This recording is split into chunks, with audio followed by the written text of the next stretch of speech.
Namaste. Welcome to the second session of the Civil 20 Live Conference on Ajvanam Indic Wisdom for Sustainable Lifestyle. The theme of the session is Lok Parampara, Health and Ecology.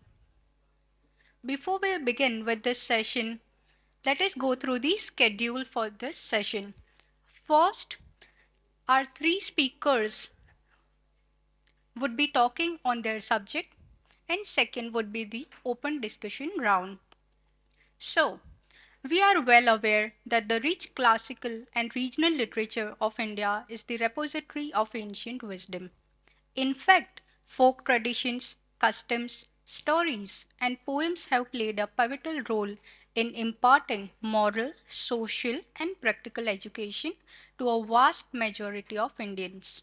This session will discuss how folk wisdom has been the guiding factor for aligning lifestyle practices with ecology. For instance, folk wisdom indicates that one should not live in a village that has no temple. The Charyapada of the Shaivagam canon prescribes a specific lifestyle that enables the upliftment of individual and society. Therefore, this session will explore some of the temple practices with the principles behind them that have deep impact on physical, emotional, and mental health of the population while also protecting biodiversity. This session will also document the symbiotic relationship between ecology based lifestyle practices and Ayurveda. This is especially important because Ayurveda points out that the balance of the inner environment can be maintained only by establishing harmony with the external environment, since human beings are made up of the same elements that make up nature. Furthermore, this session will highlight the importance of traditional water conservation techniques and their use in farming and irrigation. With the above background in mind, this session will address the following key questions. What are the interconnections between ecology, health, and lifestyle? How does folk wisdom inspire us to live in harmony with nature? And third, what is the role of traditional Indian sciences and knowledge systems in shaping our outlook and worldview, especially with regard to the environment?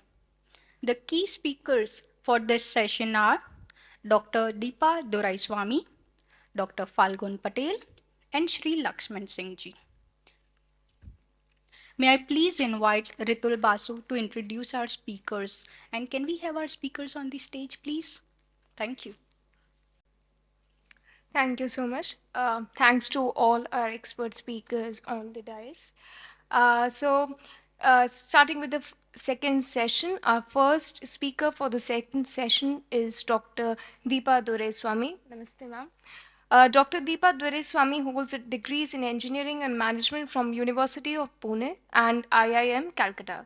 Her desire to understand the agamas and make them more accessible for a modern audience led to an interdisciplinary PhD on temple management in the agamas at the Department of Sanskrit, University of Madras, that is now published as a book by the Indic Academy.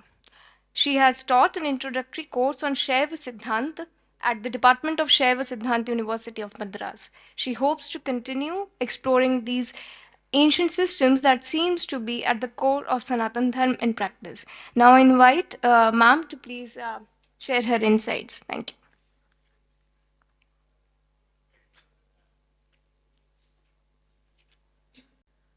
ॐ सदाशिवसमारम्भां श्रीकण्ठाचार्यमध्यमाम् अस्मदाचार्यपर्यन्तां वन्दे गुरुपरम्परां वन्देऽहं शिवं साम्बं दक्षिणामूर्तिमव्ययं यत्वन्दनेन मन्दोऽपि विन्देद् गुरुसमानतां या देवी सर्वभूतेषु बुद्धिरूपेण संस्थिता नमस्तस्यै नमस्तस्यै नमस्तस्यै नमो नमः உலகெலாம் உணர்ந்து ஓதற்கு அறியவன் நிலவுலாவிய நீர்மலிவேணியன் அலகில் ஜோதியன் அம்பலத்தாடுவான் மலர் சிலம்படி வாழ்த்தி வணங்குவாம் திருச்சிற்றம்பலம்.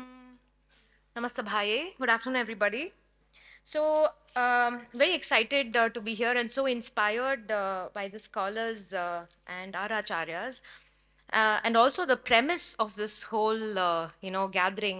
It truly is very heartening to see the shraddha, as somebody said, that is immanent in, the whole exercise. Because many of us, I'm sure, have attended various, programs of this sort. But what really is coming through within the introductory session as well as just the first session is the amount of the intent, the intentionality and the truly the shraddha behind the whole thing.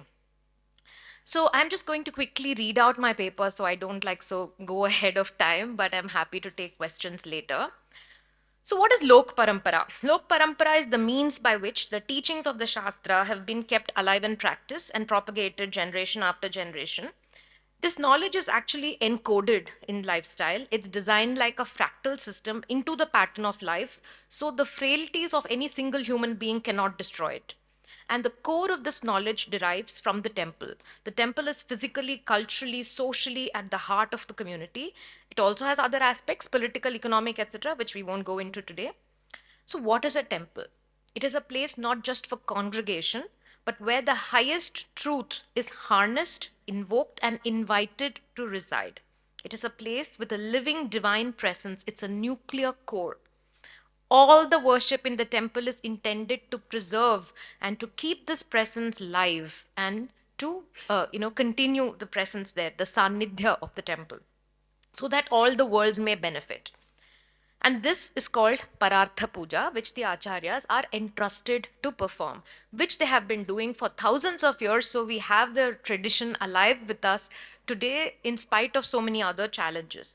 So the texts that tell us how to go about doing this are the Shaivagamas, Shaktagamas, Sauragamas, etc. Today we're going to focus on the Shaivagamas. So, like Acharyaji said, they are similar to the Vedas. They're anadi. They're believed to be revelatory in nature, not of human origin, revealed by Lord Shiva, etc. Now, because it is difficult, so there's this Shiva Nishvasitam Veda, Vagrupascha Shivagama. The Vedas are the breath and Shaivagamas are the Vak. Now, why do we need another? Already breath is there, why we need Vak? Because only some people can understand the esoteric, teaching of the Veda. If you say Parabrahman, Upanishadic, only a few people can understand, but you give them a personal Godhead. So then they came up with, okay, visualize this Parabrahman as Parashiva, Paravasudeva, Parashakti, and so on. And that tradition is all over. So they are all Vaidika Sampradaya. Nothing is disjoint from the Veda. They are rooted in the Veda, but they are expressed in the folk tradition. Like we said, we don't have classic, folk, etc. It's all Lok Parampara. It's a tradition of the people. Okay, so how to do this? How do we go? How does the Pashu, the Atma, go from, leave the attachment of the world, which is the Pasha, the bonds, and reach the Pati? So the Agama give us 4 ways. Charya, Kriya, Yoga, and Jnana. The topic of your conference, Acharanam. Charya is to walk the path. So that is Charya. That's lifestyle. Kriya is a ritual. Yoga is internal ritual. And Jnana, of course, is realization. Okay. Now, all kinds of health, right? The topic is health. This can be physical, mental, emotional, social. Let's delve directly into how the temple affects this. So, a temple is always identified by the Murti, Sthala, and Tirtha.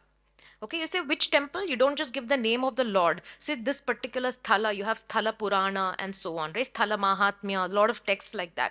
So therefore, the Sthala or the place is already encoded into the structure of the temple. The entire space is the space of the temple. The Agamas, so when the Raja said, okay, I want to make a new settlement, the temple was built at the center and the town came up around it, which is why the Agamas have civil planning, urban design, town planning, where to keep what. Why should the Agamas otherwise have? They should just have Shiva Puja, no? Because they followed it, because that was the text people used. So there is evidence that the Chola kingdom spread, the force of urbanization was the temple movement. So you'll see large cities, temple at the center, Madurai, Tiruchendur, whatever, you take Sri Ranga, the city, temple city. Otherwise, it's, you can't have like, a big city and then, okay, now let us bulldoze some, which is what we do now, bulldoze everything in the center of the city and then build something there. This building will come up, that building will come up. They were very organic, right? So not just physically, but all the souls of the people who lived in that particular area was tied to the temple.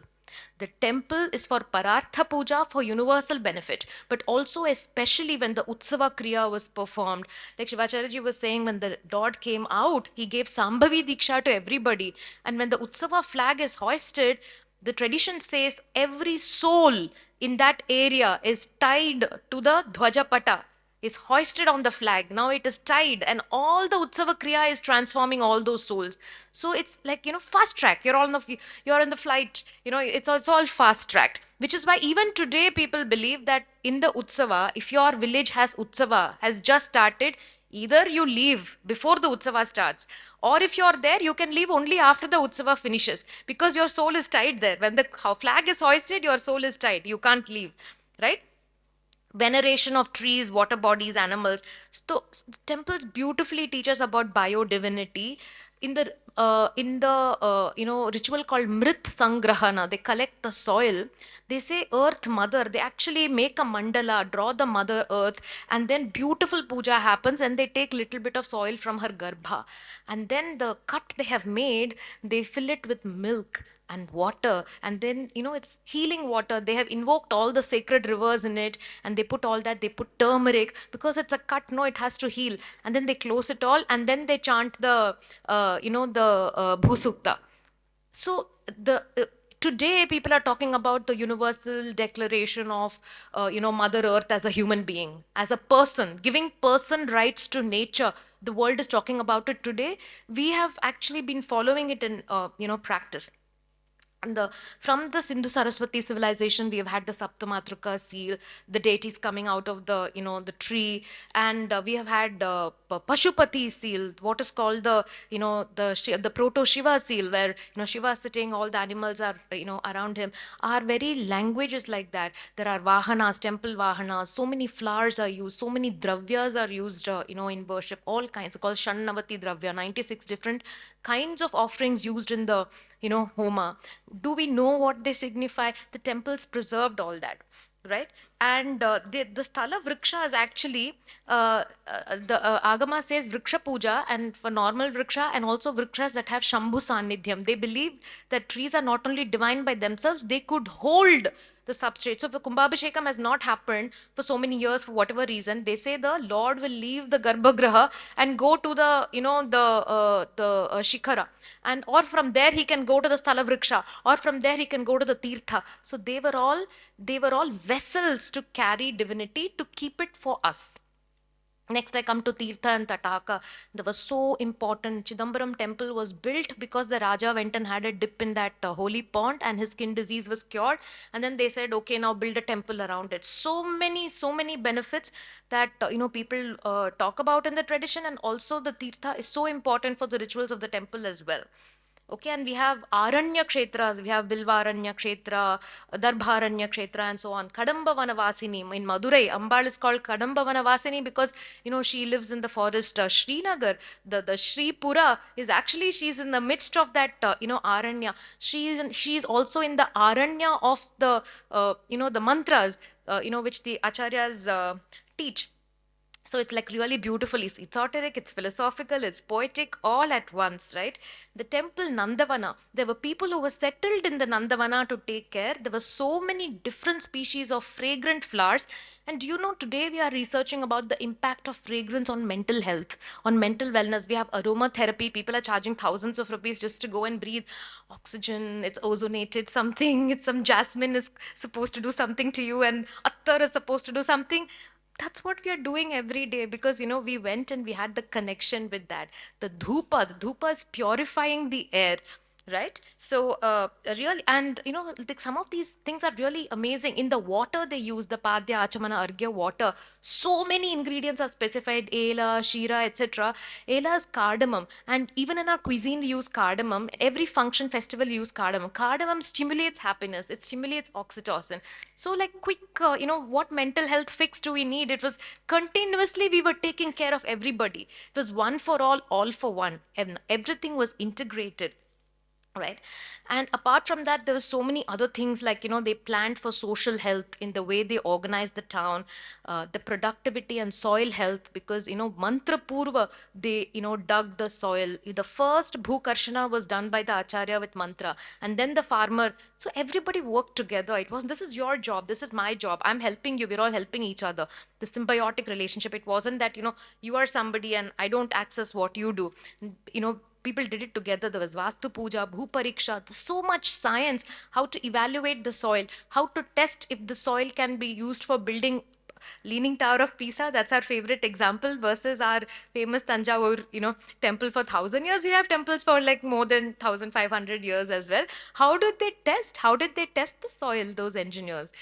It's all in the agamas. So then personal health and healing, everybody depended on the temple for I want this archana for my this ritual, for I want to have a baby, I want to heal myself, so many other personal requests. And healing happened. Knowledge propagation, cultural propagation, a feeling of happiness, a feeling of being connected. Every day you go to the temple, do the pradakshina, talk with people, connect with people, some music, dance, pravachana.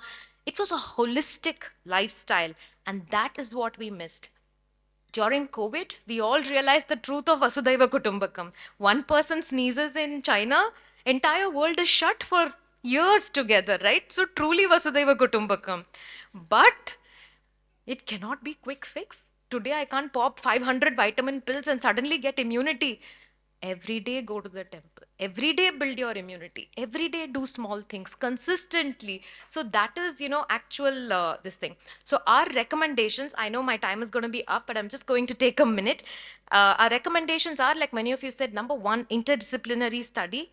Research into all these ingredients, reinstate every temple, figure out what is the Sala Vriksha, what is the Sthala Tirtha in Chennai.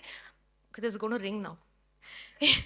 In Chennai, uh, we had a drought, okay, or flood or whatever. It's either this or that, extreme. Yeah, I'll wait. Okay, thank you very much.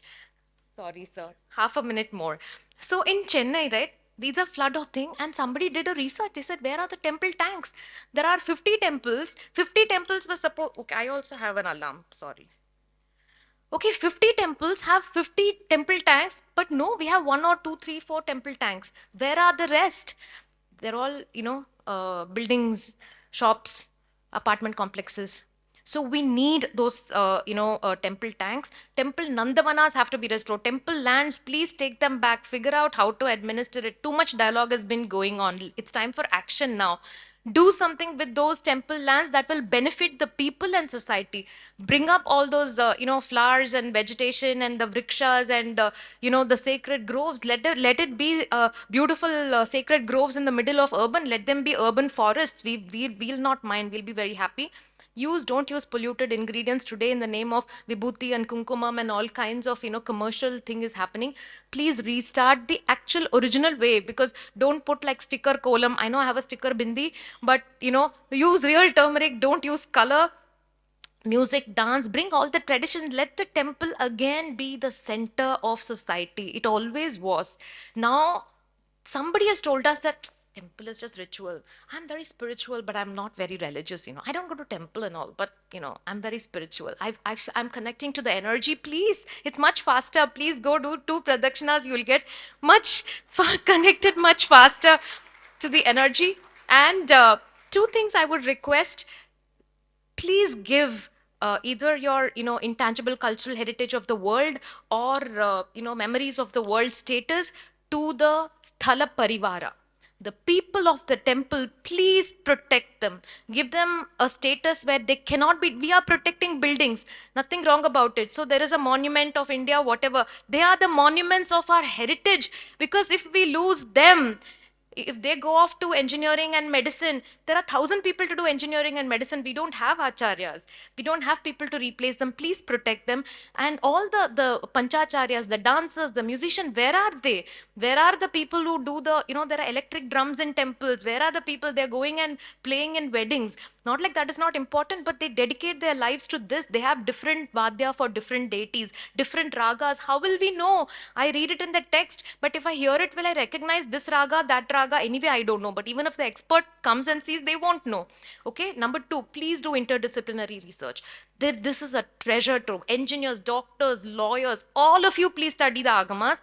It has so much for everybody. And when you do, please give credit to the acharyas. Learn from the acharyas. Please don't be like Western scholars who publish books after books. They learn from the acharyas and then say, some native informer told me all this and then I am the big expert on all this. They have learned from the acharyas. Please give back to the parampara.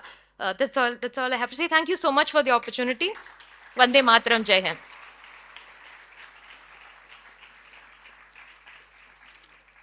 Thank you so much, ma'am. Moving on to our next speaker for today's session, Dr. Falgun Patel ji. Dr. Falgun Patel is an MD in Ayurved. He's the Deputy Director, Training and Research at Ayush Government of Gujarat. He's also an Panchakarma expert, and he's also the Honorary Consultant Ayurved to Honorable Governor of Gujarat. So, sir, please. नमस्कार. सर्वम अन्य परित्यज्य शरीरम अनुपालयेत यन्नासे नियतम नासो यस्मिन तिष्ठति तिष्ठति. आयुर्वेद का आचार्य का ये मंत्र है, श्लोक है. सब कुछ छोड़ के शरीर की रक्षा करनी चाहिए, क्योंकि शरीर नहीं है तो कुछ भी नहीं रहेगा. यश भी नहीं रहेगा, कीर्ति भी नहीं रहेगी, परिवार भी नहीं रहेगा, धन वगैरह कुछ रहने वाला नहीं. तो इस बात को याद करते हुए जो आज का विषय है उस पर मेरा वक्तव्य देने वाला हूँ. एक्चुअली ये वक्तव्य डॉक्टर हितेश भाई जानी जी देने वाले थे. वो ये जो एक लक्ष्यप्रद प्रोजेक्ट है उसके चीफ कोऑर्डिनेटर है और ex principal Ayurveda college Jamnagar के वो प्रिंसिपल थे. पर अचानक एक गॉटेक करके एक कार्यक्रम का एग्जीबिशन का बड़ा कार्यक्रम राजकोट में है, उसमें वो चीफ ऑर्गेनाइजिंग कमेटी में थे, तो वहाँ उनको रुकना पड़ा, तो उनकी जगह में मैं प्रेजेंट कर रहा हूँ. तो ये जो प्रोजेक्ट है लक्ष्यपद करके प्रोजेक्ट की बात है. जो आगे बात है कि भारतीय परंपरा लोक परंपरा है, उसके साथ हेल्थ को कैसे जोड़ा जाए, तो उसका एक प्रैक्टिकल एक काम हो रहा है अभी लखपत में, कच्छ में. तो उसके प्रैक्टिकल जो एस्पेक्ट है उसके आधार पे कैसे लोक परंपरा को हेल्थ को लेकर वहाँ जो चल रहा है उसके बारे में मैं आपको कुछ बताऊंगा. भारतीय स्वस्थ जीवन शैली जो लोक आयुष की पुनर्स्थापना हेतु की एक पहल है, उसके बारे में पूरा प्रोग्राम है. और ये कार्यक्रम चल रहा है कच्छ के सीमावर्ती प्रदेश में, जो पाकिस्तान बॉर्डर के बिल्कुल पास में है. तो वहाँ पे ये पूरा पास में ही पाकिस्तान है. और वहाँ का जो लखपत है, तो पहले वहाँ उस शहर का नाम राव लाखा करके एक व्यक्ति था, जिन्होंने 13वीं शताब्दी के मध्य में सिंध पर यहाँ से शासन किया था. उसके नाम पर राव लाखा, उसके नाम पर ये लखपत तालुका का नाम है. तो वहाँ पे ये पूरा प्रोजेक्ट है. यहाँ से पूरे सब जगह पे वो ट्रेडिंग पोर्ट था वहाँ पे, जहाँ से सब कुछ आगे और देशों में भेजा जाता था. उसके विषय में ये पूरा बॉर्डर का विस्तार है. वहाँ पे ये प्रोजेक्ट पूरा चल रहा है. बॉर्डर के बिल्कुल पास है, पास में पाकिस्तान है. वहाँ की टोटल पॉपुलेशन जो है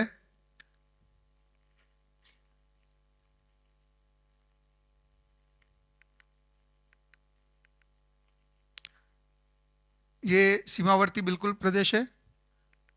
पर वहाँ क्या चल रहा है, तो नेत्र सुरक्षा एक मेन चीज है कि आयुर्वेद के अलग अलग विषय है, उसमें वहाँ के जो जनरेशन पब्लिक है उनको आंखों की तकलीफ सबसे ज्यादा है. सर्वे भद्राणि पश्यन्तु वेद का मंत्र है.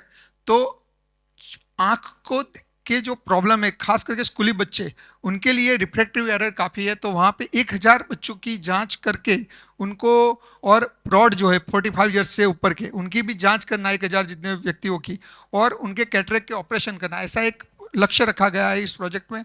और एक गांव ऐसा बनाना है जहाँ पे काफ़ी सभी को आँख की अभी प्रॉब्लम हो रही है, क्योंकि पास में ही समंदर है, उसकी वजह से, उसके एटमॉस्फेयर की वजह से आँख पे उसकी इफेक्ट होती है. तो वहाँ एक गांव को पूरा आंख उसकी स्वस्थ हो सभी लोगों की, ऐसा नेत्र दीपक ग्राम बनाने का एक लक्ष्य इसमें रखा गया है। और साथ में उससे गांव की जो महिलाएं हैं, तो ट्रेडिशनल हम लोग जो काजल बनाते थे, सुरमा बनाते थे, उनको बनाने का एक उनको सिखाना और उससे उत्पादन करना और उसके द्वारा पैसे कमाना, ऐसा भी इस प्रोजेक्ट में एक आयाम है उसका। जो आयुर्वेद में कहा है कि जीवंती करके एक वनस्पति है जो आंखों के लिए सबसे अच्छी है, डोरी बोलते हैं हम गुजरात में, और वो आंखों के लिए सबसे अच्छी, यदि उसका सेवन किया जाए तो आंख की तकलीफ नहीं होती है, तो वो वहाँ पे उगाना और ऐसे वृक्ष जो आंख के लिए अच्छा है, त्रिफला वगैरह है, वहाँ प्रोडक्शन करना और उसका प्रयोग करना। तो ऐसा पूरा ये प्रोजेक्ट है। साथ में किशोरी सुरक्षा, नेत्र सुरक्षा के साथ किशोरियों को जो तकलीफ होती, कली से कुसुम तक, यानी हाई स्कूल की जो लड़कियां है उसमें खास करके हीमोग्लोबिन कम है काफ़ी, वहाँ पे हम प्रोजेक्ट के अंतर्गत चेक किया गया तो मोस्ट ऑफ सभी लड़कियों का हीमोग्लोबिन 7.5 से 8.5 के बीच है, काफ़ी कमजोरी है, उसके कारण वीकनेस रहती है, काफ़ी प्रॉब्लम होते हैं। तो उसको आयुर्वेद से, और आयुर्वेद की जो महिला वैद्य है वो वहाँ रेगुलर जाते हैं, वो चेक करते हैं और उसके द्वारा उनकी हेल्थ को मेंटेन करना, जो आयुर्वेद के डाइट है, रागी है वगैरह, उनको खिलाना वगैरह, जिससे हीमोग्लोबिन बढ़ सके, ऐसे जो प्रयोग है तो वो देना, आंवला है वगैरह का प्रयोग करना, तो ऐसे उनका हीमोग्लोबिन बढ़े और किशोरी की जो समस्याएं होती है उससे दूर हो, ऐसा वहाँ पे ये काम होने वाला है। ऐसे शिशु सुरक्षा, जो बच्चे हैं बालो ही बलम राष्ट्रस्य, जो बच्चे वही स्वस्थ होंगे तो ही आगे राष्ट्र स्वस्थ होगा, इस विषय के साथ बच्चों का परीक्षण करना। और उसमें आयुर्वेद का एक सुवर्ण प्राशन करके प्रकल्प है। आप लोग जानते होंगे कि जब बच्चा जन्म लेता है तो जात कर्म संस्कार होता है, उसको हम गढ़थूथी बोलते हैं कि गढ़थूथी देते, हम कुछ उसको मध वगैरह चटाते हैं। पर पहले परंपरा में क्या था कि सोने का साथ आयुर्वेद की ब्राह्मी वगैरह औषध को घिस के उसको चटाया जाता था मधु के साथ, जिसको आयुर्वेद में सुवर्ण प्राशन नाम दिया गया है। तो उससे के कारण जन्म से ही बच्चे की इम्यूनिटी इतनी रहती थी कि वो आजीवन छोटे बड़े ऐसे इन्फेक्शन से बच जाता था। तो ये सुवर्ण प्राशन वहाँ के बच्चों में कराना, 10 साल से छोटे जो भी बच्चे, तो ऐसा प्रोजेक्ट वहाँ पे हमने आयोजित किया। 1000 बच्चों का नियमित सुवर्ण प्राशन हो, लखपत तालुका के ऐसे 10 गांव में ये प्रोजेक्ट चल रहा है। टोटल 1000 बच्चों का ये नियमित उसका सुवर्ण प्राशन दिया जाएगा। साथ में कुपोषण की भी वहाँ जो तकलीफ है उसमें आयुर्वेद के हिसाब से, ट्रेडिशनल जो डाइट है उसके हिसाब से उनका कुपोषण दूर किया जाए, ऐसा भी एक प्रयोग वहाँ चल रहा है। सगर्भा सुरक्षा, गर्भ संस्कार की भी बात है कि गर्भ जब माता के शरीर में तब से ही उसको संस्कार दिया जाए, तभी से उसको अच्छी आहार विहार का सेवन करवाया जाए, मानसिक भाव अच्छे हो, तो उसके लिए भी हमारा गर्भ संस्कार आयुर्वेद के जो एक्सपर्ट है वो वहाँ जाकर वो सगर्भा महिलाओं का काउंसलिंग करते हैं, उनको आहार का पूरा प्लान देते हैं, क्या उनको ध्यान रखना है, विहार वगैरह वो बताते हैं। तो ऐसा पूरा 1000 सगर्भा महिलाओं का परीक्षण इस प्रोजेक्ट के अंतर्गत किया जाने वाला है। और 100 जो गर्भिणी है, गर्भधान की हुई गर्भिणी महिलाएं हैं, उन पे पूरा आयुर्वेद के प्रोजेक्ट के हिसाब से 1 साल तक उनको गर्भ संस्कार का कार्यक्रम दिया जाएगा और उसके डेटा का कलेक्शन किया जाएगा।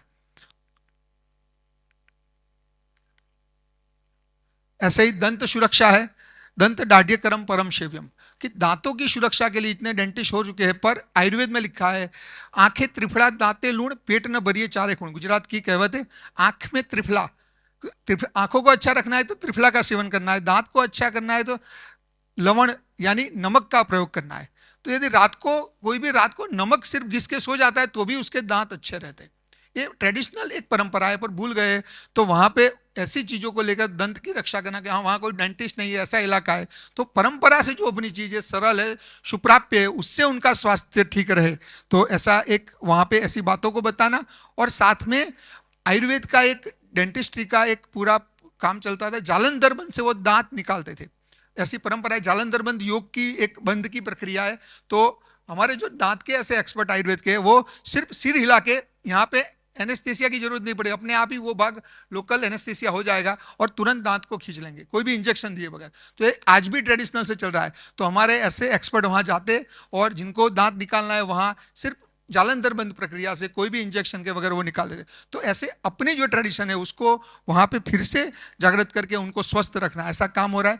दातुन की बात है, जो दातुन करंज वगैरह, नींब है, बकुल है, आयुर्वेद में लिखे, उनका वहाँ प्रयोग कराना, उनसे उनके दांतों की रक्षा करना, ऐसा पूरा एक प्रोजेक्ट इसके साथ दंत रक्षा का भी है। साथ में गौवंश सुरक्षा, गाय को भी जुड़ा है। हम जानते हैं कि गौ विज्ञान गावो सर्व सुखप्रदम, ऐसा माना जाता है कि गाय में सभी सुख देने की शक्ति गाय में है। तो गौ विज्ञान, पंचगव्य, इन सब को जोड़कर उनका प्रचार प्रसार वहाँ करना। वहाँ गाय है, गाय की वो लोग जो रबारी परिवार वगैरह है वो गाय रखते हैं, तो उसमें से ही उनका स्वास्थ्य ठीक हो। गाय का दूध, गाय का घी, और उसके आधार पर पूरा गौमूत्र अर्क बना के उसका भी उत्पादन करना और उसको बेचना, जिससे उनको आर्थिक लाभ भी हो। तो ऐसा पूरा इस प्रोजेक्ट में एक ये प्रकल्प भी रहेगा गौवंश सुरक्षा का। तो ऐसा काम अभी वहाँ चल रहा है। ऐसे ही जल सुरक्षा की बात है, जल की काफी अंतरिक्ष जल की आयुर्वेद में बात आती है कि जो सीधा आकाश से जो जल आता है उसको संग्रहित किया जाए तो वो सबसे अच्छा इम्यूनिटी के लिए, वो सबसे शरीर को ठीक रखने के लिए जरूरी है, और पानी की जरूरत नहीं। तो ऐसे अंतरिक्ष जल का इकट्ठा करके उसी का प्रयोग किया जाए, तो ऐसा भी आयोजन वहां पे किया गया है।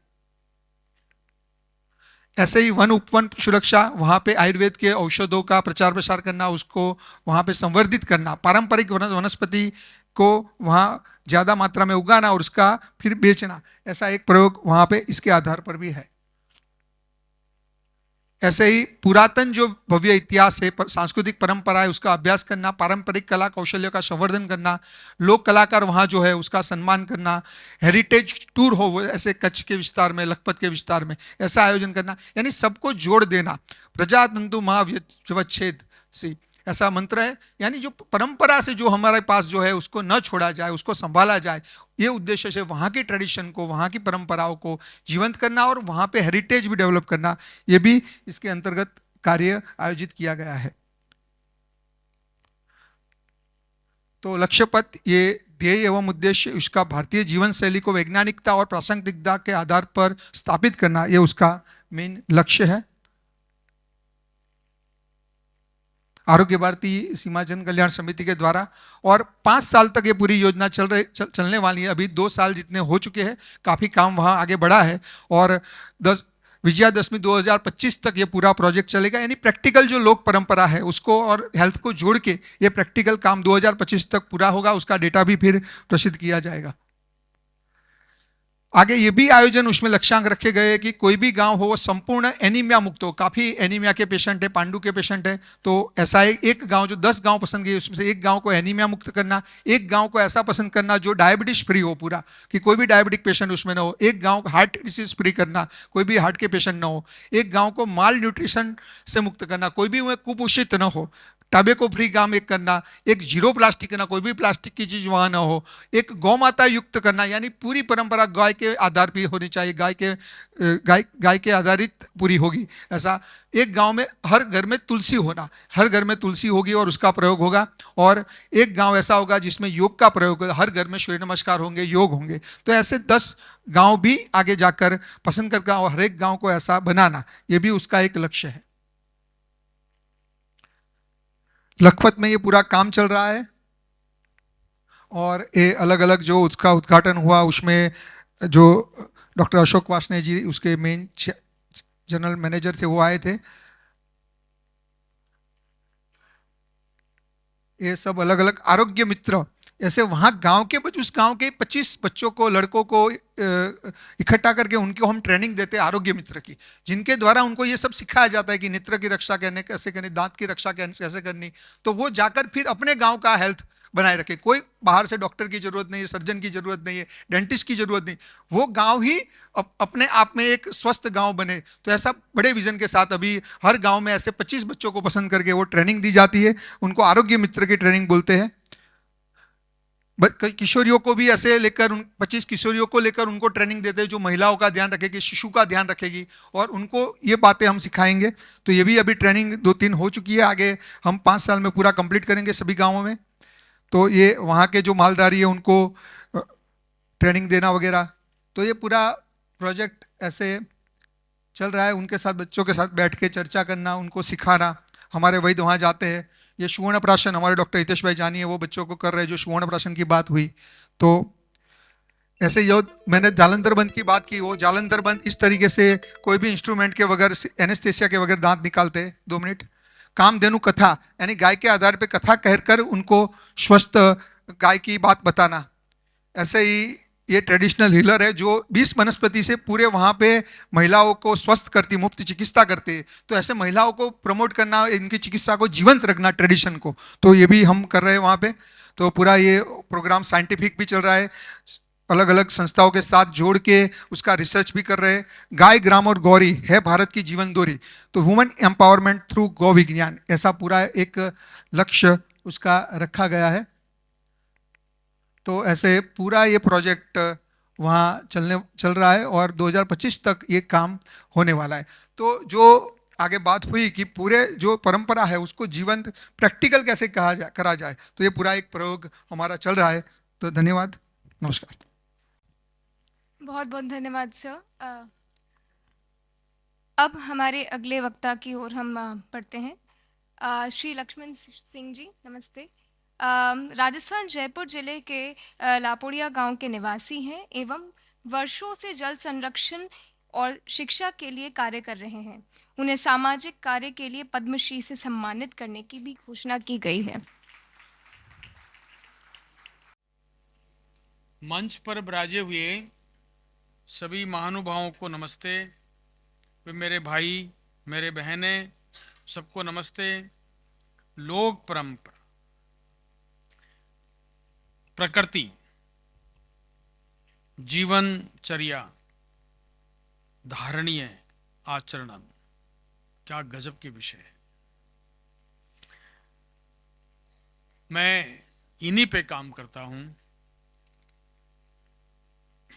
बरसों पहले लापोड़िया का गांव का पानी खत्म हो गया था।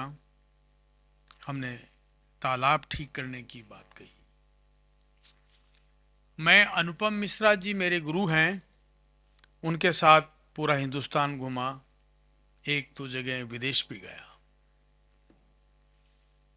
जब वो आज भी खरे तालाब लिखी गई थी पुस्तक, तब हम जैसलमेर, चेरापूंजी सभी जगह गए हुए थे और उस वक्त वो लिख रहे थे कि क्या किताब में आना चाहिए था। मैंने एक बात कही थी उनको, अब उस वक्त तालाब की बात करना जरा बहुत कठिन था, आज तालाब की बात करना सरल हो गया है। पानी की बात करना कोई सुनने लग गए हैं, पहले पानी की बात नहीं सुनते थे, तालाब तो बिल्कुल नहीं सुनते थे, ऐसे मानते थे कि ये तो बहुत बैकवर्ड आदमी है जो तालाब की बात करता है।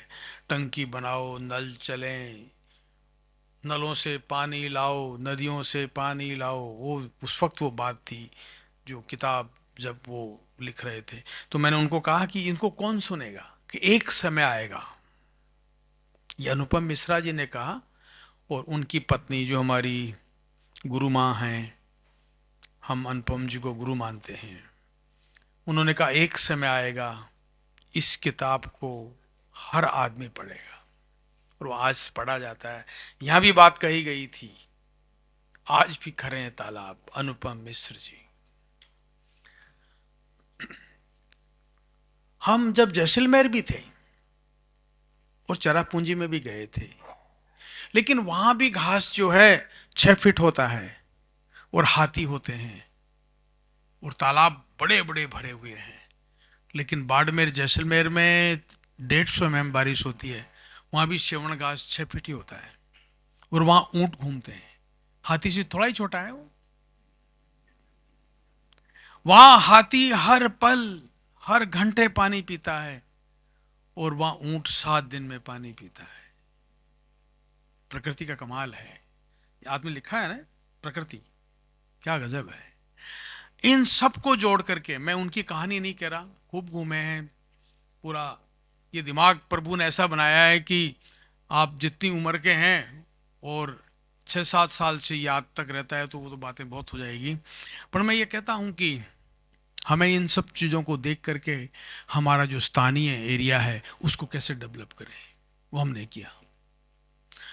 वहां पर एक चौका सिस्टम डेवलप किया कि बरसात हर जगह आती है, सड़क पे बरसात गिरती है, छतों पे गिरती है, गलियों में गिरती है और सब जगह बरसात गिरती है। उसको कैसे रोका जाए?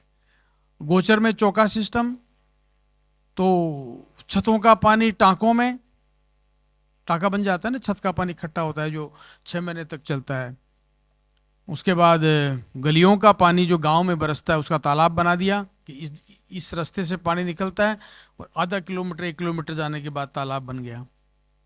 तो गांव का जो पानी है जिसमें मल मूत्र होता है वो ज़मीन के लिए काम आया। खेतों में जो पानी इकट्ठा होता है वहाँ एक शब्द है नाडा, मानी छोटे तालाब। और खेतों में छोटे तालाब पहले भी थे, हमने भी बनाए। और सार्वजनिक तालाब अन्न सागर, देव सागर, फूल सागर जैसे तालाब बने। अन्न सागर से सिंचाई करें, देव सागर, फूल सागर से पानी रखें, ताकि उसमें ग्राउंड वाटर गांव का बना रहें। कभी हम सरकार से पानी नहीं मांगे, हम सरकार को दे सकते हैं। हम लेने वाले ना बने, हम देने वाले बने। ऐसा हमारा आचरण रहा, धारणाएं रही। हम सब अकेले नहीं, मिलके किया ये काम। तो कभी काम हमने किया तो सब लोग मिलके किया।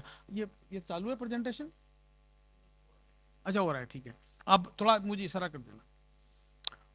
हम पर्यावरण का काम करते हुए इनकम भी तो बढ़ानी है।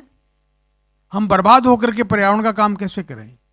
तो आपका ये गुजरात है, हम इसको प्रणाम करते हैं, क्योंकि यहाँ से हम 80 सांड खरीदे थे 25 बरस 23 बरस पहले, और एक एक गांव को देव सम्मान मान करके वहाँ रखे गए थे। और आज 100 गांव में गजब की गायें हैं, गिर नस्ल, और दूध इकट्ठा होकर के और शहरों की ओर जाता है। शुद्ध दूध वहाँ लोग पीते हैं। यह हमारा धर्म है, जिसको कहते हैं ना कि धारणीय धर्म है हमारा, कि हम उनको शुद्ध भोजन दें। किसी भी तरह हम गलत चीजें किसी को ना खिलाएं। मेरा बेटा यहाँ प्रताप सिंह बैठे हुए हैं, वो ऐसा काम करते हैं। शुद्ध भोजन सरों को और या किसी को भी दें, वो शुद्ध भोजन दें। और गायों की रक्षा के लिए जो दूध डेयरी वाले लेते हैं फैट पे नहीं, वो गाय के ऊपर दूध लें। गाय का दूध होना चाहिए, और जो डेयरी वाले दूध लेते हैं उससे महंगा लें, ताकि गायें बची रहें। उसका घी बनाएं, शुद्ध घी गाय का, शुद्ध गाय का दूध वो जयपुर में जाता है। और हम ही नहीं, हर गांव में लोग लेके जाते हैं, और लोग माला माल है। वहाँ पर खेतों में जो पानी है उससे इतना ग्राउंड वाटर ऊपर आ गया है कि बारिश के दिनों में हर कुएं में आप हाथ से पानी पी सकते हैं। दूसरा, वहाँ ऐसी खेती होती है जो क्लाइमेट को देखते हुए, यानी कि वातावरण को देखते हुए, बरसात को देखते हुए ऐसी खेती की जाती है। जैसे खरीफ में मूंग, और उसके बाद चना और सरसों, और भी जो फसलें होती है सब होती है वहाँ पर। मूंगफली भी होती है, आपके ज्वार, बाजरा, फसलें, खेती सब होती है, बहुत बढ़िया। पर ज़्यादा पानी पिलाने की ज़रूरत नहीं है। गेहूं को भी 3-4 पानी पिलाना पड़ता है, क्योंकि ग्राउंड वाटर ऊपर है और वातावरण में नमी है। क्योंकि हर जगह तालाब, हर जगह नाडी, चौका सिस्टम, तो वातावरण में नमी है। जब वातावरण में नमी नहीं हो तो पानी ज़्यादा फसलों को, पौधों को दिया जाता है। तो बहुत अच्छी जगह बनी है वो।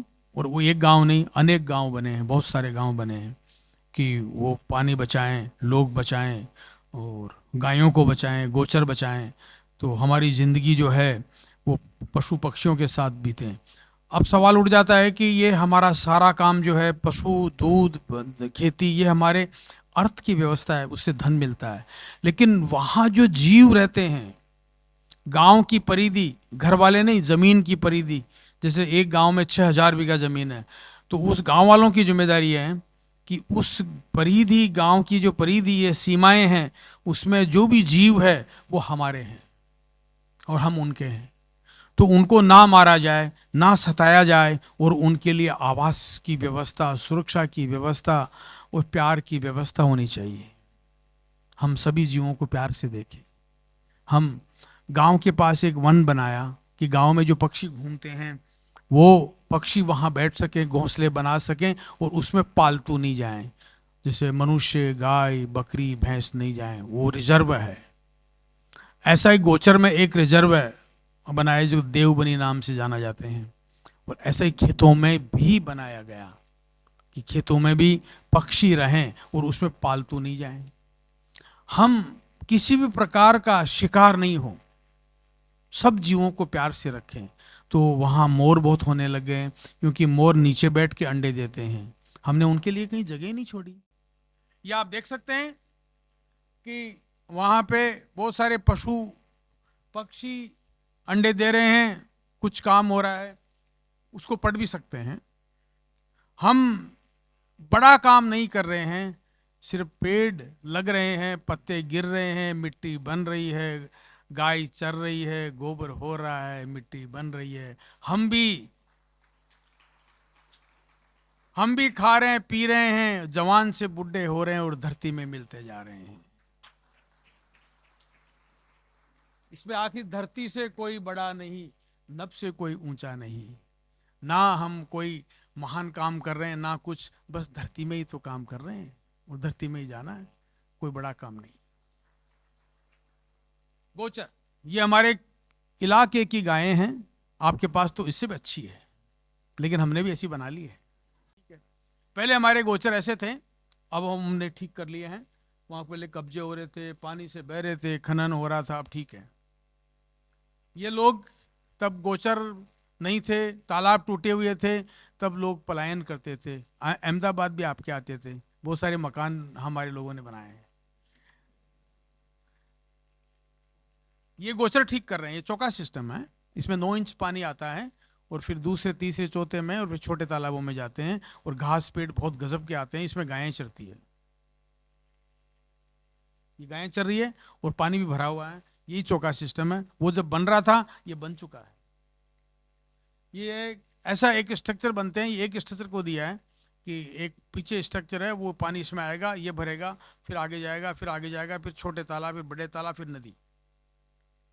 ये 3 मॉडल हैं, ऊबड़ खाबड़ में बन सकता है और प्लेन में, एक तरफ पानी जाए, नीचे पानी जाए, सारी व्यवस्थाएं, पर सब में 9 इंच पानी रहेगा। 9 इंच से ज़्यादा पानी होगा तो घास गल जाएगा, गोचर खराब होंगे, लेकिन 9 इंच में गोचर गजब के हरे भरे हो जाएंगे, पेड़ पौधे और घास अच्छा आएगा। दूध वहाँ खूब होता है, बकरियां भी खूब हैं वहाँ, हर प्रकार के 30 प्रकार के घास हर मौसम में होता है। ये चीज़ें हैं कुछ, वो से रैंप बने हैं कि हमने कहा कि सब पक्षी बचें तो वो खाएं क्या, भोजन पानी सबको हर जगह मिलेगा। तो ये रैंप में पानी चला जाएगा बारिश का, और रैंप में कोई भी रात को जीव हैं वो पानी पी के निकल सकते हैं। गायों के लिए, वन्य जीवों के लिए, सबके लिए पानी, भोजन, आवास सबके लिए है। ये अन्न सागर है, देव सागर है और फूल सागर है। अन्न सागर में सिंचाई होती है इस पानी से, देव सागर फूल सागर भरे रहते हैं, वो ग्राउंड वाटर बढ़ाते हैं, उसमें कोई पानी नहीं निकालता। वो कुओं में जो पानी ऊपर है वो देव सागर और फूल सागर की वजह से है। वहाँ खेती जो होती है वो अन्न सागर से अच्छी होती है।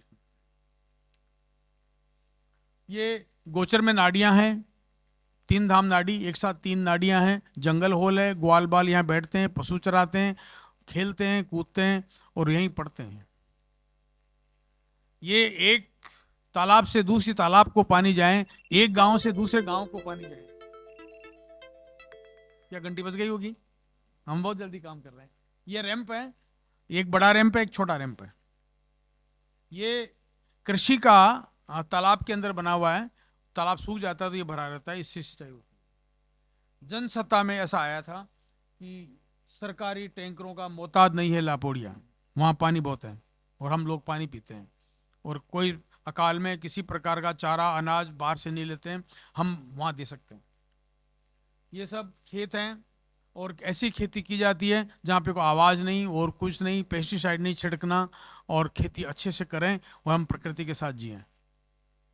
ये सब हर खेत का तालाब है, तो मैंने अभी बोला ना, हर खेत का तालाब, हर खेत का पानी कहाँ इकट्ठा हो और उससे सिंचाई हो सकती है, हम लोग करते हैं। ये एक नाला है हमारे, जो सारा पानी इसी में जाता है, ऊपर भी पानी रुका हुआ है गोचर में, तालाबों में और नदी में पानी जाता है, तो छोटे छोटे एनीकट है जो ओवरफ्लो करके आगे जाता है। ये एक लापुड़िया मॉडल है, बहुत फेमस हुआ है, जिसमें ये चौका सिस्टम है, अन्न सागर है, देव सागर है, फूल सागर है, वो झोंपड़ियां सी दिखती है वो गांव है, ये 2 कैनाल्स है और ये नदी है। ऐसे कुएं ऊपर तक भर जाते हैं। हाँ, ऐसी खेती होती है, इसमें तिल है और उसमें चना है, मूंग है, जो कोई सिंचाई करने की जरूरत नहीं, इसलिए ग्राउंड वाटर ऊपर रहता है। ये ऊपर से सैटेलाइट से लिया हुआ है कि हमारी नदी पूरी भरी है, हर खेत में कितने पानी है, क्या है, कितने पेड़ हैं, वो सब दिखता है। हमारा पर्यावरण, हम पर्यावरण के साथ काम करते हैं। खेती भी उसी ढंग से करो, चुआ करो भी, किसी जीव को भी मत मारो, यही सब लिखा है इसमें। ये सब वहां के चित्र हैं। हम सभी पक्षियों के साथ रहेंगे, जिएंगे, इनके साथ रहेंगे। ये वन जो मैंने अभी बताया कि वन है, ये वन गांव के पास है, गोचर में है, खेतों के पास है, जो वहां के वन्य जीव रह सकते हैं बिगर परेशानी। कुछ बोल रहे हैं कोई? अच्छा ठीक है। हाँ, वहां पे जो अच्छे काम करते हैं उनको अवार्ड भी दिया जाता है। ये अवार्ड दिया जा रहा है और उसमें बहुत सारे वहाँ के राजनेता वगैरह, ये राजेंद्र सिंह राठौड़ हैं बीजेपी के, और जब कांग्रेस के भरत सिंह जी थे पंचायती राज मंत्री, वो भी इसमें इस यात्रा में आते हैं, घूमते हैं, इस यात्रा को समझते हैं और आगे जाके कुछ सोचते हैं। एक बड़े कानूनों का उल्लू, वहां पे बहुत सारे पक्षी हैं, तो अखबारों में भी आया था। ये तालाब पूजन करने जा रहे हैं, एक धरती जतन यात्रा चलती है, वो हर गांव में इन तालाबों का, गोचर का, वन्य जीवों का, गाय का, सबका पूजन होता है, उस पर चर्चाएं होती है। धरती जतन यात्रा, संकल्प लिए जाते हैं। इस गांव में हम जब यात्रा आएगी अगले साल तो ये काम करके हम रखेंगे। ये सब पेड़ पूजन होता है, ये गोचर में बैठकें होती है और वो चर्चाएं होती है, गोचर के साथ हमारा कैसा व्यवहार हो। वो श्रमदान है, हम 5 दिन में तालाब तैयार कर देते हैं, कोई पेमेंट देने की जरूरत नहीं थी। फूल सागर बनाया था, उसमें बच्चे बूढ़े सब लोग हैं, कोई बड़ा नहीं, कोई छोटा नहीं, चाहे कितना ही बड़ा अफसर हो वो भी मिट्टी उठाएं। दूसरे गांव के लोग आकर के देखते हैं, फिर काम करते हैं। कुछ विदेशी लोग आते हैं, वो भी आके देखते हैं और हम ये कहते हैं आपके यहाँ जाके करना। ये यात्रा है जो सारे गांव में यात्रा जाती है हर साल, और ये इसको 36 साल हो गए चलते हैं। और ये हर यात्रा में संकल्प लिए जाते हैं कि हम अब की बार चूहों को घर बनाएंगे, चूहों को नहीं मारेंगे, जीवों को नहीं मारेंगे। ये सब लिखा जाता है और ये सब फॉलो होता है गांव में। ये विजन मिशन है, हम ऐसा करेंगे वैसा करेंगे संस्था का। राज्य सरकार में बंजर भूमि में कुछ सदस्य बना लेते हैं, जैसे अभी कुछ पुरस्कार देते हैं, पकड़ के वो दे देते हैं, भाई काम करते हैं जब मिलता ही है। संस्था के काम का पहचान देने वाले प्रमुख पुरस्कार मिलते रहते हैं, काम करते हैं जब। राजस्थान के लगभग इतने गांव में काम करते हैं, 300 और 3000 कुछ गांव में, लेकिन ये जो काम है ये 100 गांव में करीबन है, जो लोग मिल के काम करते हैं और अपने इलाका को तैयार करते हैं। धन्यवाद साहब, आपने देखा। बहुत बहुत धन्यवाद सर। इसी के साथ द्वितीय सत्र का समापन यहीं पे होता है। अब हम बढ़ते हैं ओपन डिस्कशन की ओर। Many thanks, such a wonderful session. आप तीनों का काम सुन के बहुत मन भर आया। सर, आपने अभी जो कविता में ही जो कहा कि क्या क्या चल रहा है, पत्ते पड़ रहे हैं, उनसे ही पौधे निकल रहे हैं और हम भी बूढ़े होते जा रहे हैं, हम सब तो धरती में ही मिलना है। इतना सुंदर ये तो काव्य है, मुझे तो लगता है कि ये सूक्त है। बहुत बढ़िया, धन्यवाद सर। हमको हकीकत में जाना चाहिए, हकीकत यही है।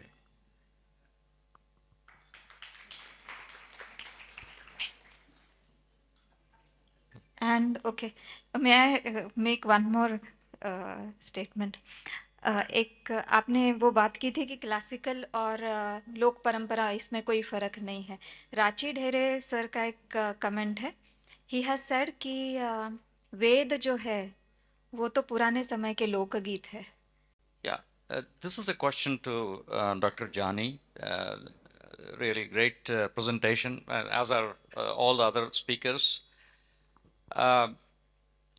World Health Organization, in its very recent publication,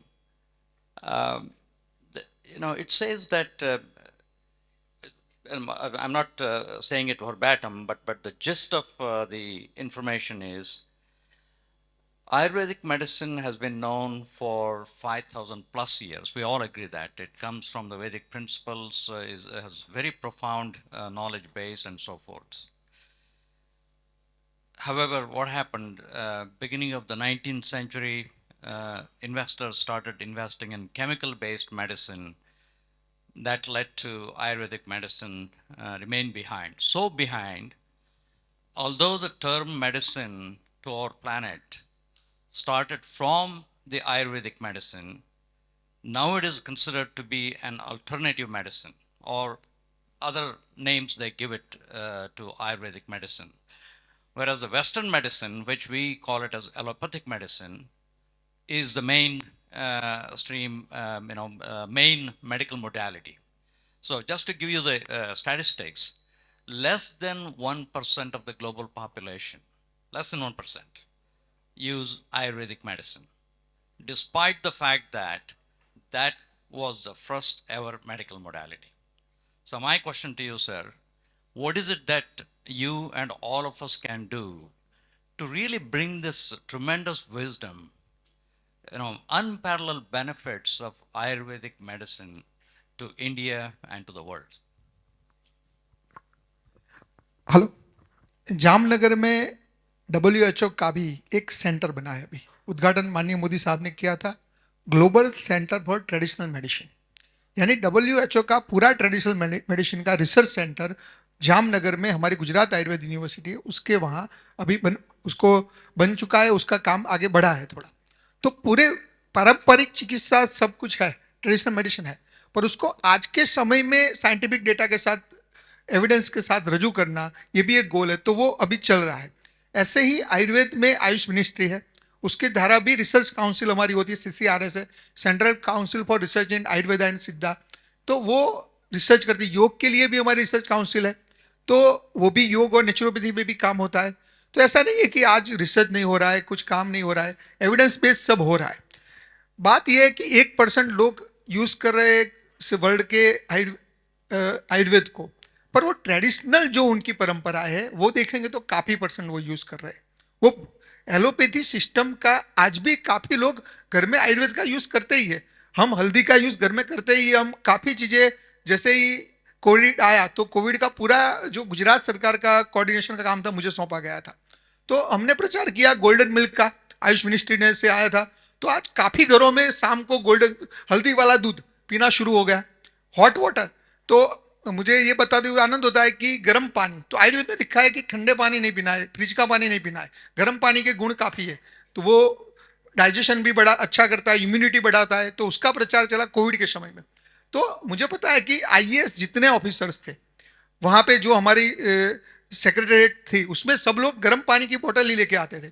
वो लोग कोविड के समय में आज भी हर्बल टी पीते। हम लोग नीचे ये टी का प्रचलन चला है, कोविड के बाद उनके कैबिन में हर्बल टी के पैकेट ही मिलते हैं प्राय। तो ये सब आ रहा है।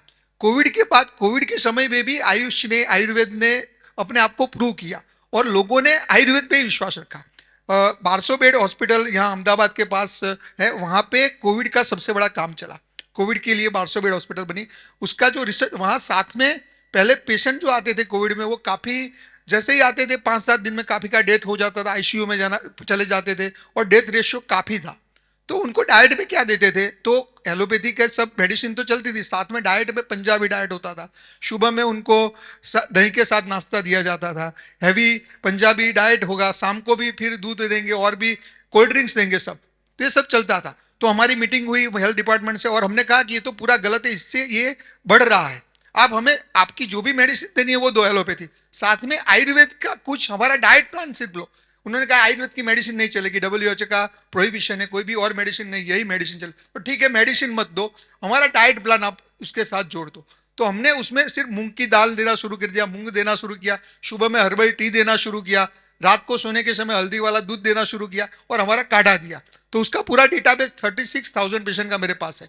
तो उसमें से सिर्फ 121 पेशेंट ही डेथ में गए उसमें। वो भी क्यों गए कि उनको किसी को हार्ट डिसीज था, किसी को किडनी की तकलीफ। उस समय का रेशियो ऐसा था कि जो हॉस्पिटल में जाते थे 50% से भी ज्यादा वो डेथ हो जाते थे, उतना रेशियो था। उसमें से सिर्फ इतने कम जिन्होंने आयुर्वेद अपनाया, जिन्होंने साथ में डाइट अपनाया, वो स्वस्थ होने लगे। फिर बाद में हमने मेडिसिन देना भी शुरू किया। तो ऐसा नहीं है, पर उसको आज के समय में अप्लाई करना हो रहा है। काफी चिंता हो रही है पूरे वर्ल्ड लेवल पे। माननीय मोदी साहब भी प्रयत्न कर रहे हैं आयुष को, और ये मिलेट ईयर के रूप में आप जो मनाया जा रहा है। मिलेट क्या है, वो आयुर्वेद में लिखा है। आयुर्वेद में लिखा है कोई भी रोग होने के 2 कारण है। आज रोग कम खाने से बीमार नहीं हो रहे, ज्यादा खाने से बीमार हो रहे। तो होता क्या है, मिलेट यानी हल्का है, पचने में, डाइजेशन में इजी है। तो प्रॉब्लम क्या है, भारी खाने का प्रॉब्लम है। दही खाते हैं, लस्सी लेते हैं, हम ड्राई फ्रूट खाते हैं, ये इसके वजह से बीमारी है।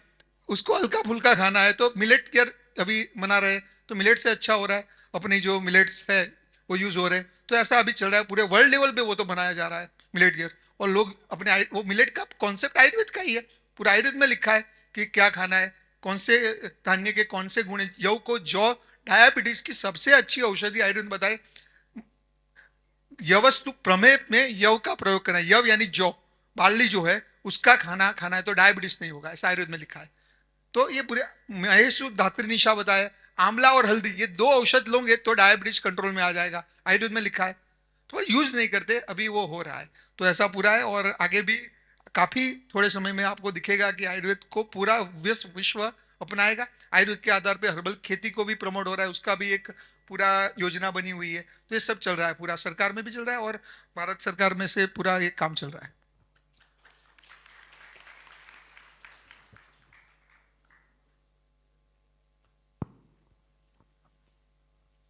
Shall I add to it, sir? I'm also a very pakka follower of Ayurveda, and then followed by homeopathy, and at last allopathy. So whenever I go and discuss with my Ayurvedic doctor, he clarified my fundamentals. He first said, Ayurveda is to do with the lifestyle. That's first thing. So the upset of lifestyle, you have to then follow the allopathy, and the lifestyle which we are presently following is based on the Western lifestyle. That's first, he says. And second is, Ayurveda does not recommend medicines after you go ill.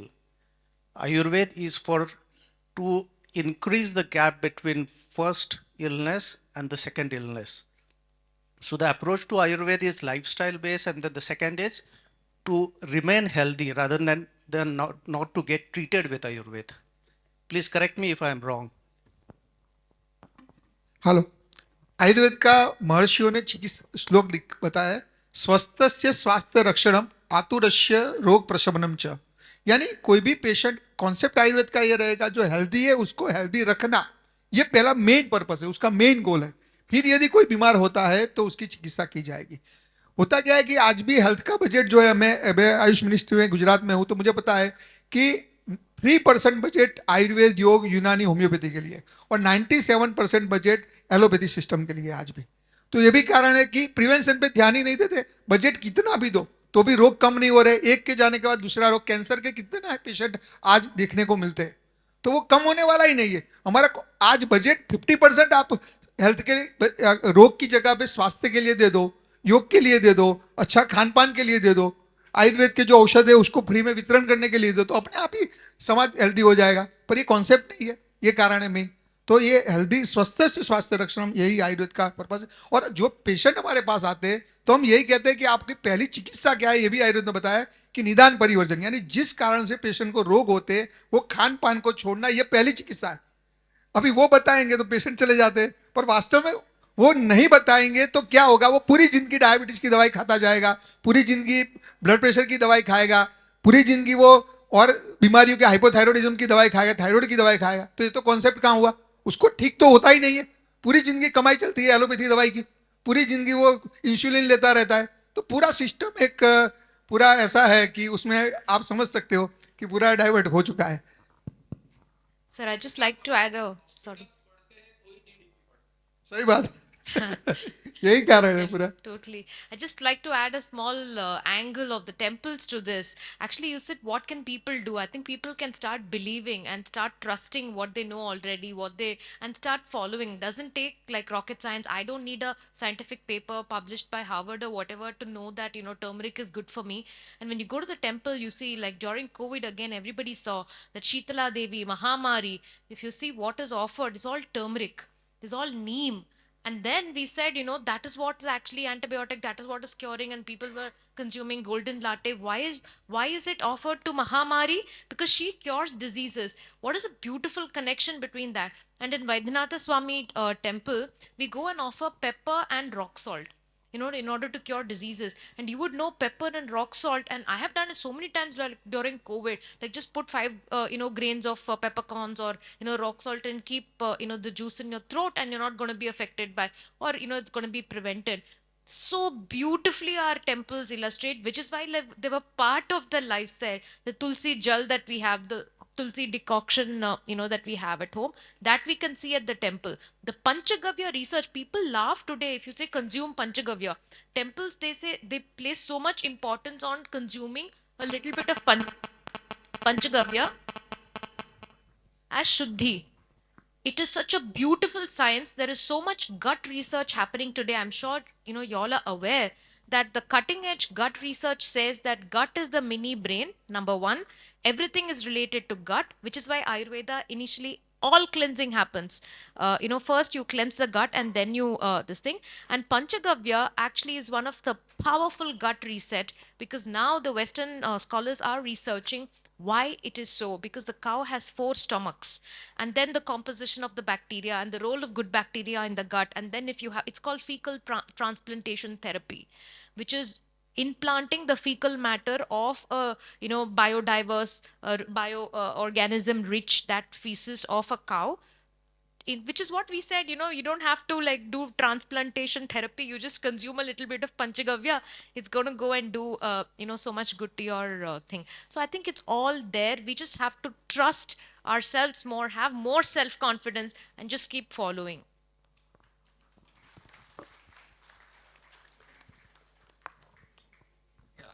All those excellent comments. Just a follow up. I have a few thoughts. Having been in medical research for 30 plus years, I can tell you why the Western medicine is used everywhere. It's a chemical based medicine.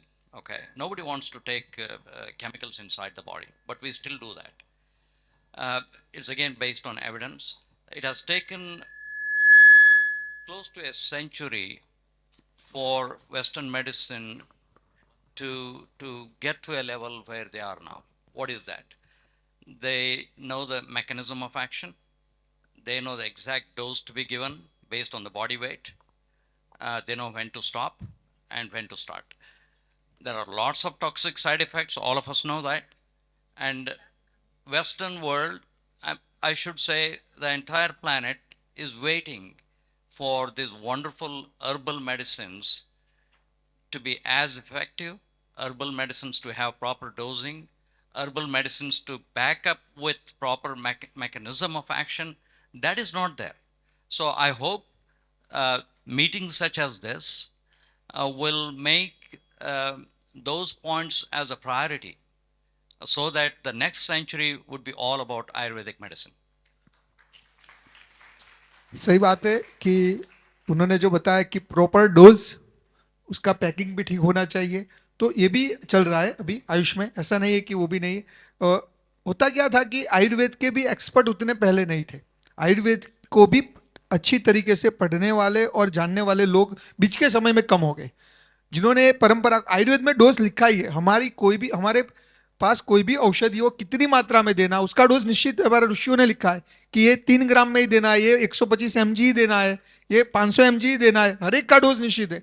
बच्चों को कितना देना है, बूढ़ों को कितना देना है, कितनी मात्रा, वो सब लिखा हुआ है। पर उसको प्रॉपर फॉलो करने वाले अच्छे एक्सपर्ट होंगे तो अभी काफ़ी लोग MD कर रहे हैं, PhD कर रहे हैं आयुर्वेद में, और अच्छी शिक्षण व्यवस्था से वो बाहर आ रहे हैं। तो वो उनका सबका एक सिमिलर डोज होता है। पैकिंग के लिए भी हमारी एक पूरी ब्रांच होती है फार्मास्यूटिकल की, तो वो अच्छे पैकिंग, अभी जो भी नई कंपनियां हैं वो भी उसका हर्बल पैकिंग आप अच्छी टैबलेट फॉर्म में आ रहा है, काढ़े के भी पाउच आ रहे हैं अभी कि पानी में मिक्स करके आप ले सकते हो। तो ऐसा मोडालिटी भी अभी आज के समय के अनुरूप आयुर्वेद को लाने की करे, पर मूल सिद्धांत बना रहे और साथ में आज के समय के अनुरूप की मांग पूरी की जाए, ये प्रयत्न भी हो रहा है अभी। Thank you very much to the dignitaries for the enriching talk and the discussion. I request all to please take seat along with the other dignitaries. Ladies and gentlemen, what a wonderful and fruitful day it was. We witnessed 2 power pack sessions under G20 banner where 12 experts spoke on Indic wisdom. The discussions with speakers on and off the dais have given us new perspectives and has energized us with positivity. It has left us reflecting on ways to incorporate Indic wisdom in our lifestyle. I thank all dignitaries, guests, faculty, and staff members for your presence and contribution. We will meet tomorrow at 8:45 a.m. to be a part of the second day of this national conference. Thank you very much.